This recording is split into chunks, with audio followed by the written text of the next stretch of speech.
Wave theory of light.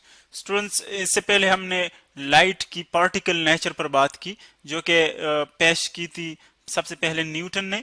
यानी Newton के मुताबिक अगर उसको हम रिवाइज कर ले तो न्यूटन ने कहा था कि लाइट जो है एक्चुअली वो छोटे छोटे पैकेट्स फॉर्म में होता है, और उसने उन पैकेट्स को, उन पार्टिकल्स को अगर हम जनरली कह दें कि वो उन्होंने पार्टिकल्स का नाम कहा, तो जनरली उन्होंने पार्टिकल्स ही बताया। लेकिन उन्होंने कहा कि जो लाइट के पार्टिकल्स हैं, जो लाइट जो है वो पार्टिकल फॉर्म में होती है, तो उनको उसने नाम दिया कार्पसल्स। कार्पसल्स। अब देखिए, कार्पसल जो है वो एक्चुअली, चूंकि कार्पसल एक पार्टिकल को कहते हैं, तो उसने कहा कि लाइट जो है उसकी नेचर क्या है, कार्पस्कुलर है, यानी वो पार्टिकल की तरह है। और उन्होंने कहा कि जो पार्टिकल्स हैं वो मूव करते हैं इन पैकेट्स की तरफ। फॉर एग्जांपल ये लाइट है, तो न्यूटन के मुताबिक लाइट की जो फॉर्म है वो इस तरह होती है, छोटे छोटे पार्टिकल फॉर्म में, और वो मूव करती है। अब देखिए, ये तो न्यूटन की जो कार्पस्कुलर थ्योरी थी, जो हमने डिटेल के साथ पढ़ी। अब इसके बाद एक और साइंटिस्ट आ रहा है जिसने कहा कि लाइट जो है एक्चुअली वो उसकी वेव फॉर्म है, पार्टिकल फॉर्म नहीं है बल्कि वेव फॉर्म है। अब ये कौन था? ये एक और फिजिक्स साइंटिस्ट था जिसका नाम था हाइगन। हाइगन ने पेश किया कि एक्चुअली लाइट वेव फॉर्म में मूव करती है। यानी देखिए, हमारे पास दो फॉर्म है, या तो कोई ऑब्जेक्ट वेव फॉर्म में, फॉर एग्जांपल ट्रांसवर्स वेव्स जो कि हमने वाटर के ऊपर पढ़े थे, या तो कोई जो ऑब्जेक्ट है फॉर एग्जांपल या एनर्जी है, वो इस फॉर्म में, जो हम एनर्जी की बात करते हैं वेव्स की, या तो वेव इस तरह मूव करता है जो कि हाइगन के मुताबिक है, और या फिर इस तरह मूव करता है जो कि न्यूटन की थ्योरी है। तो हाइगन ने कहा कि न्यूटन की जो थ्योरी है कार्पस्कुलर, वो एक्चुअली रिजेक्ट की गई थी, चूंकि न्यूटन के कुछ थ्योरी में कुछ ऐसे पॉइंट्स थे जो कि बाद में गलत साबित हुए। तो हाइगन ने पेश किया कि एक्चुअली वेव क्या है, लाइट क्या है, वेव फॉर्म में मोशन करती है। अब हाइगन ने किस तरह ये जो है पेश किया, चूंकि उस वक्त में जो फिजिक्स के साइंटिस्ट थे उनके मुताबिक जब भी कोई वेव मूव करता है तो उसके लिए क्या जरूरी है, मीडियम। जिस तरह के वाटर वेव्स हैं, तो देखिए वो वाटर के ऊपर मूव करते हैं, वाटर के बगैर मूव नहीं कर सकते, तो वाटर उसके लिए एक मीडियम है। यानी अगर आप साउंड वेव्स देखें तो साउंड जो है वो एयर में या सॉलिड में या लिक्विड के अलावा मूव नहीं कर सकती।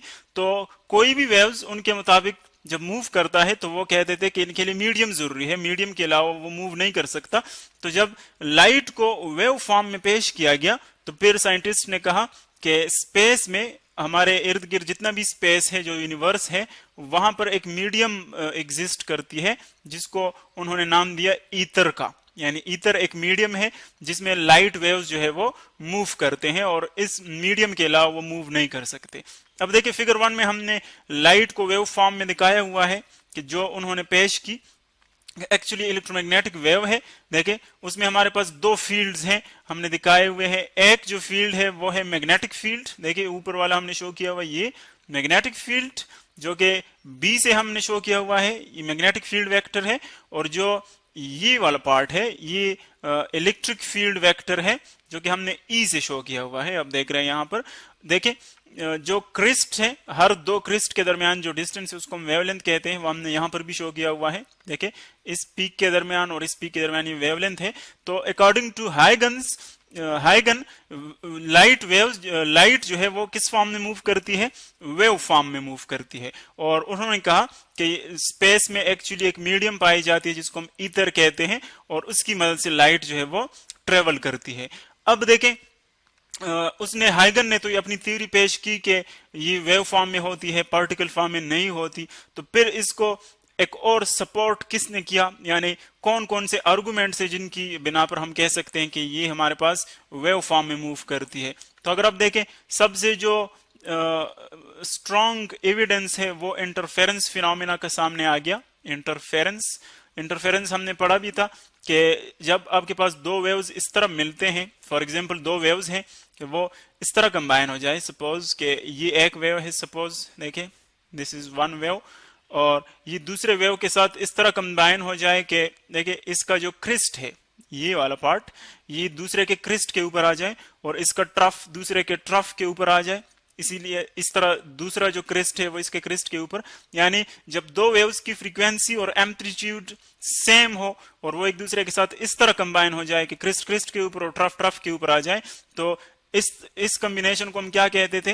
Constructive interference. Constructive interference, constructive interference में ये होता था कि जो रिजल्टेंट वेव बनता था, इन दोनों वेव्स के कॉम्बिनेशन से जो वेव बनता था उसका एम्पलीट्यूड डबल हो जाता था, यानी ये क्रिस्ट और ये क्रिस्ट आपस में मिलते तो दोनों ऐड हो जाते, इसी तरह ये ट्रफ और ये ट्रफ मिलते दोनों ऐड हो जाते, इस तरह ये क्रिस्ट और क्रिस्ट, तो जो एम्पलीट्यूड थे रिजल्टेंट के वो डबल हो जाते। लेकिन अगर वेव इस तरह मिल जाए एक दूसरे के साथ, फॉर एग्जांपल सेम फ्रीक्वेंसी है, देखिए ये एक वेव और ये दूसरा वेव है, इस तरह मिल जाए कि इनके जो क्रिस्ट है वो दूसरे के ट्रफ के ऊपर आ जाए, जिस तरह की ये क्रिस्ट है ये इसके ट्रफ के ऊपर आता है, इसका ट्रफ दूसरे के क्रिस्ट के ऊपर, इसका क्रिस्ट दूसरे के ट्रफ के ऊपर, अगर इस तरह मिल जाए सेम फ्रीक्वेंसी और सेम एम्पलीट्यूड के वेव्स, तो फिर इससे जो रिजल्ट आएगा उसको हम कहते हैं डिस्ट्रक्टिव इंटरफेरेंस। डिस्ट्रक्टिव इसको इसीलिए कहते हैं क्योंकि इसमें जो रिजल्टेंट वेव है उसका एम्पलीट्यूड जीरो हो जाता है, यानी वो एक दूसरे को कैंसल आउट कर लेते हैं, तो इसको हम डिस्ट्रक्टिव इंटरफेरेंस कहते हैं। अब देखें, जो हमारे पास इंटरफेरेंस की फिनोमेना है, चूंकि वो पार्टिकल्स में नहीं हो सकती, सिर्फ वेव की जो है वो जनरल प्रॉपर्टी है, जो कि हमने पहले फर्स्ट चैप्टर वेव्स में भी पढ़ी थी कि इंटरफेरेंस और डायफ्रैक्शन ये ऐसी प्रॉपर्टीज हैं जो कि सिर्फ वेव्स में पाई जाती है। तो फिर जब इंटरफेरेंस को ऑब्जर्व किया गया कि लाइट वेव्स जो है वो इंटरफेरेंस फिनोमेना कर सकती है, तो ये एक स्ट्रॉन्ग आर्गुमेंट था, एक प्रूफ था कि लाइट जो है वो एक्चुअली क्या है, वेव फॉर्म में है, पार्टिकल फॉर्म में नहीं है। तो इसने भी उसको बहुत ज्यादा सपोर्ट किया। और ये एक्चुअली जो इंटरफेरेंस था वो ये एक्सपेरिमेंट किसने किया था? एक साइंटिस्ट था जिसका नाम था यंग, थॉमस यंग, अगर पूरा नाम इसका हम लेके तो थॉमस यंग इसका साइंटिस्ट का नाम था। उसने परफॉर्म किया एक्सपेरिमेंट के लाइट वेव्स इंटरफेरेंस कर सकते हैं।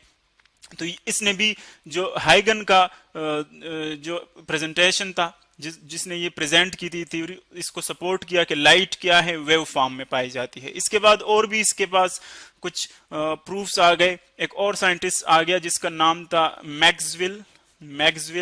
उसने प्रूफ किया, मैक्सवेल ने, कि लाइट एक्चुअली क्या है, इलेक्ट्रोमैग्नेटिक वेव्स की एक फॉर्म है, उसने प्रूफ किया।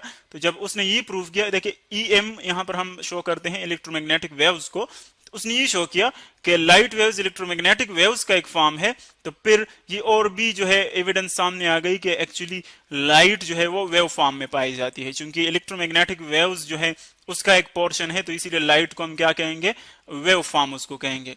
और चूंकि ये इलेक्ट्रोमैग्नेटिक वेव्स है तो इसीलिए इसकी स्पीड जो है वो उतनी ही होगी जितनी की इलेक्ट्रोमैग्नेटिक वेव्स की होती है। उसको हम सी से रिप्रेजेंट करते हैं और वो है 3 × 10⁸ मीटर पर सेकंड। ये उसकी वैक्यूम में जो है वो स्पीड है, और फिर और मीडियाज में ये डिफरेंट होती है। तो ये हाइगन ने थ्योरी पेश की न्यूटन के अगेंस्ट। न्यूटन ने पेश किया था पार्टिकल नेचर के लाइट जो है एक्चुअली वो पैकेट्स फॉर्म में होती है इस तरह, लेकिन हाइगन ने प्रूफ किया। फिर हाइगन ने ये थ्योरी पेश की और फिर और साइंटिस्ट ने प्रूफ किया कि जो लाइट है वो एक्चुअली वेव फॉर्म में होती है, जो कि हमने यहाँ पर उसके कुछ प्रॉपर्टीज पढ़े कि ये प्रॉपर्टीज सिर्फ वेव्स में होती है। तो अगर लाइट इस तरह की प्रॉपर्टीज शो करती है तो इसका मतलब ये है कि वो वेव फॉर्म में पाई जाती है। तो ये था कुछ डिस्कशन हमारे पास कि किस तरह जो लाइट की जो हिस्ट्री है उसको वेव फॉर्म में किस तरह जो है वो एडॉप्ट किया गया।